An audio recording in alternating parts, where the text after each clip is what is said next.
আমাদের অনেকের কষ্ট হয় ছাত্রদেরকে ক্রেডিট দিতে, যে ছাত্ররা এরা কোথা থেকে এসে, আমরা এত বছর দিই ভাই, এত বছর থেকে করে কি করছে সব জানে মানুষ, কয় মিনিট থাকতে পারছেন সব জানে মানুষ। ছাত্ররা একটা লাশ হয়েছে, আরো 5টা লাশ হওয়ার জন্য সামনে গিয়েছে। হ্যাঁ, ছাত্ররা মেইন ভূমিকা রেখেছে, সবাই আমরা সাথে ছিলাম, এইটুকু বলা, আমরা সবাই সাথে ছিলাম, ঠিক না? কিন্তু তাদেরকে মেইন ক্রেডিট দিতে হবে। এই শহীদদের ইতিহাস রাষ্ট্রীয়ভাবে এই সরকারও ফেল করেছে। এরা কি যে করতেছে বুঝতেছে না। এদের 1 নাম্বার ইউনিট সরকারের কাজ ছিল শহীদদের জন্য এমন ভাবে ব্যবস্থা নিত, যেটা ঘোষণা করেছিল কত 5 লাখ করে দিবে বা আরো বেশি লাখ করে দিলে অসুবিধা কি? শহীদদেরকে 20-25 লাখ করে দিলে অসুবিধা কোথায়? 2000 নামে শহীদ হয়েছে, এদেরকে রাজার ভারতে রাখা দরকার ছিল। এদের ইতিহাস সংরক্ষণ করে, এদের ভিডিও ক্লিপ বানিয়ে বিভিন্ন নাটক উপন্যাস তৈরি করে ঘরে ঘরে ছড়িয়ে দেওয়া দরকার ছিল। এদের 1 নাম্বার কাজ হওয়া দরকার ছিল এটা। খালি বক্তৃতায় তো আমরা সবাই খুব ভালো, কিন্তু কাজে তো দেখি যে আরো ভালো লাগবে, এটা পারে নাই, ফেল করেছে। জামাত ইসলামী এটা করেছে। জামাত ইসলামী 2500 পৃষ্ঠা ইতিমধ্যে লিখে ফেলেছে, 10টা বই, আরো লিখবে ইনশাআল্লাহ। জামাত ইসলামী এই আন্দোলনের একটা পার্ট, অর্থাৎ জামাত ইসলামী এই কাজটা করবে ইনশাআল্লাহ। সরকারের করা উচিত, এখনো করেন। একটা বড় হাসপাতাল বানানো হয়েছিল, পিজির মতো একটা হাসপাতাল। এটা শুধু শহীদ পরিবারের লোকেরা আর আহত লোকেরা এখানে সব টাইপের চিকিৎসা এখানে নিবে। একটা কোনো চিকিৎসার জন্য আরেক হসপিটালে যাবে না, এদেরকে আলাদা হাসপাতালে চিকিৎসা দেওয়া যাবে। এটা করতে কি লাগবে? এখন মুসলিম কান্ট্রিকে বলে তারা দিয়ে দিত, তুরস্কের মতো বা সৌদি আরব মতো একটা রাষ্ট্রকে বললে তোমরা আমাদের একটা হসপিটাল বানায় দাও, এরা একবারে সম্মানের সহিত করে দিয়ে দিত। পারলেন না কেন? এটা পারলেন না, এখনো করেন, সময় আছে, এখনো করেন, সময় আছে। এরপরে আপনারা এসেছেন ওই পূর্বের ধারাবাহিকতা মেনটেন করে কয়েকদিন ক্ষমতা ভোগ করে চলে যাওয়ার জন্য না। 6টা কমিশন গঠন করেছেন, তারা রিপোর্ট দিয়েছে, এটার মতামত রাজনৈতিক দলের কাছে চান। আপনারা বলছেন ওয়েবসাইটে দিবেন, ওয়েবসাইটের কথা ঠিক রাখবেন, ওয়েবসাইটে দিবেন। কে কি বললো? এই সংস্কার আপনাদেরকে করতেই হবে। সংস্কারের দায়িত্ব গাড়ি দিয়ে যান, ইতিহাসের কাঠগড়ায় আপনাদেরকে দাঁড়াতে হবে। আপনারা রাজনৈতিক দলের কথায় ক্ষমতা আসেন নাই, 18 কোটি মানুষের সমর্থনে ক্ষমতা আসেন।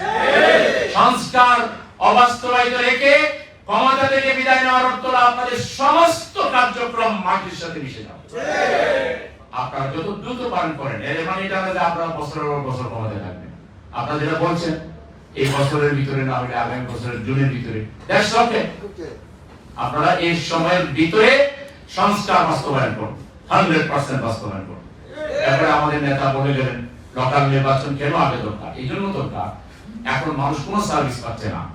আর সেই সাবেক সরকারের এক্সটেনশন আর নতুন দূষকরা মিলে যে পরিমাণ ঘুষ বাণিজ্য শুরু করেছে, চাঁদাবাজি শুরু করেছে, মানুষের নাবিশ্বাস, মানুষের আয় নাই, পেটে ভাত নাই, সে বাজার করতে পারতেছে না, আবার একটা টুকটাক সার্ভিসের জন্য যে তাকে অনেক টাকা খরচ করতে হচ্ছে, এটা কেন হবে?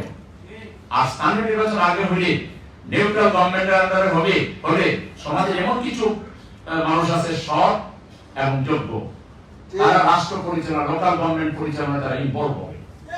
সরকারটা ব্যালেন্সড একটা সরকার হবে।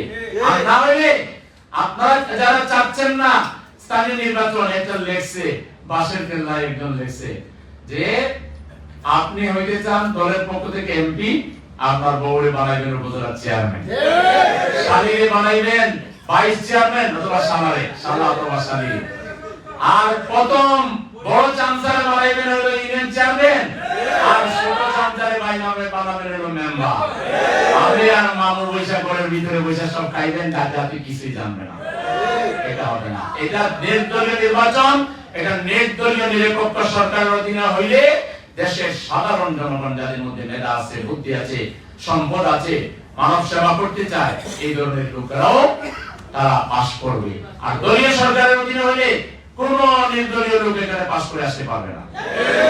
এজন্য আমরা তো আবেগের কারণে করতেছি না, আমরা দেশটা চাই দেশের জনগণ চালায়।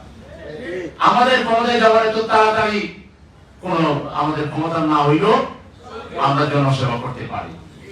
আর ক্ষমতা হইলে আমরা ক্ষমতায় যেতে চাই কেন? দুর্নীতি বন্ধ করার জন্য। দুর্নীতি বাংলাদেশের 1 নাম্বার ক্যান্সার। এই ক্যান্সারের সাথে জড়িত রাজনীতিবিদ এবং রাজনৈতিক দলগুলোকে বাংলাদেশে কলাপস করে দিতে হবে। কোন দুর্নীতিবাজরা বাংলাদেশে আর এমপি হইতে পারবে না, মন্ত্রী হইতে পারবে না। এইসব দলের রাজনীতি বাংলাদেশে চলবে না। একদম বিশুদ্ধ হয়ে তওবা ইস্তেগফার করে বলতে হবে যে আমরা জীবনে দুর্নীতি করব না। একদম ইশতেহারে ঘোষণা দিতে হবে আর এখন বাস্তব আমলেও প্রমাণ করতে হবে। শুধু মুখের কথায় আর চিরা ভিজবে না। বুঝা গেছে কিনা? সেই জন্য আমরা চাই, আমরা ক্ষমতায় দিতে চাই কেন? জামাত ইসলামের হাতে ক্ষমতা দেন, 5 বছরের ভিতরে যদি দুর্নীতিকে সমূলে আমরা নির্মূল করতে না পারি, কিয়ামত পর্যন্ত আর আমাদেরকে ভোট দিয়েন না। দুর্নীতি, চাঁদাবাজি, টেন্ডারবাজি, সন্ত্রাস, এগুলো আমরা একেবারে সম্পূর্ণ শেষ করব। তাহলে দুর্নীতিবাদদের কি হবে? দুর্নীতিবাদ, চাঁদাবাজ, টেন্ডারবাজ, সন্ত্রাসী এদের সাথে আমরা পরামর্শ করব। এদেরকে খুঁজে যতদূর পারা যায় গাইড করে বিকল্প ব্যবস্থা করে দিব। দুর্নীতি পরিবর্তে ব্যবসা করবে, চাঁদাবাজির পরিবর্তে ব্যবসা করবে, তাদেরকে বিনিয়োগ করে বিনিয়োগের জন্য পয়সা দেওয়া হবে, তাদেরকে কর্জা হাসানা দেওয়া হবে, জাকাত থেকে দেওয়া হবে, নন রিফান্ডেবল ফান্ড থেকে দেওয়া হবে, লোন দেওয়া হবে। যা পারে তারা নিবে, নিয়ে ব্যবসা বাণিজ্য করে সুন্দর করে খাবে, কারো কাছে মাথা নত করবে না। এখন তো এই নেতার কাছে মাথা নত করে কাটতে হয়, দলের পূজা করা লাগে, দলের চামচাগিরি করা লাগে, মাথা উঁচু করে এক আল্লাহ ছাড়া কারো কাছে মাথা নত করে। আমরা সেই ব্যবস্থা করে দিব। এই মানে দুর্নীতিবাজ আমরা ব্রাশ ফায়ার করে মেরে দিব তা না। এই দুর্নীতিবাজ বানাইছে যারা, এটা চিহ্নিত হলে বিচার করে আমরা এদেরকে ফাঁসি দিই। কিন্তু যারা পরিস্থিতির শিকার, এদের একজনের গায়ে হাত দেওয়া হবে না। এদেরকে বুঝে শুনে আল্লাহ বানাই দেওয়া হবে, ভালো সব ব্যবসায়ী বানাই দেওয়া হবে। যুবকদের হাতে তাদের ব্যবসা তুলে দেওয়া হবে, কাজ তুলে দেওয়া হবে। এরা হবে দেশের স্বাধীনতা সার্বভৌমত্বের প্রহরী। সীমান্তে আমার লোকদেরকে বারবার হত্যা করা হলে সীমান্তে আমার যুবকেরা প্রতিরোধ গড়ে তুলবে। কয়েকদিন আগে এভাবে গড়ে তুলেছে। বাংলাদেশের 18 কোটি মানুষের প্রত্যেকটা হবে যোদ্ধা। আমরা আমাদের দেশ রক্ষায় জীবন বাজি রেখে আমরা কাজ করব। জামাত ইসলামের হাতে একবার দেশ না আসা পর্যন্ত দেশ কিভাবে কল্যাণ রাষ্ট্র হয়, মানবিক রাষ্ট্র হয়, দেশ কিভাবে একটা সামগ্রিকভাবে ইনক্লুসিভ রাষ্ট্র বলতে কি বোঝায়, এটা প্র্যাকটিক্যালি না থাকা পর্যন্ত মানুষ বুঝবে না। কিভাবে প্রত্যেকটা মানুষের কাজে লাগানো যায়, সমাজের প্রত্যেকটা শ্রেণীকে কিভাবে মূল্যায়ন করা যায়, এটা শুধু ইনশাআল্লাহ জামাতের হাতে দেশ আসলেই আমরা দেখাইতে পারবো। সেই জন্য আপনারা কাজ করতে হবে। কিন্তু ভাইরা বুঝতে পারছেন কিনা? ইনশাআল্লাহ মাশাআল্লাহর উপরে বসে থাকলে হবে না। ইনশাআল্লাহ মাশাআল্লাহকে ময়দানে নিয়ে যেতে হবে। ব্যাপক দাওয়াতি কাজ করবেন। যেমন প্রতিদিন 10টা মানুষকে ইসলামের দাওয়াত দিবেন, প্রতিদিন 10টা মানুষকে দুর্নীতির বিরুদ্ধে তাদেরকে সচেতন করবেন। মানুষকে বলবেন দুর্নীতিকে না বলতে শিখুন, চাঁদাবাজকে না বলতে শিখুন, সন্ত্রাসীকে না বলতে শিখুন, ব্লেম গেমকে না বলতে শিখুন।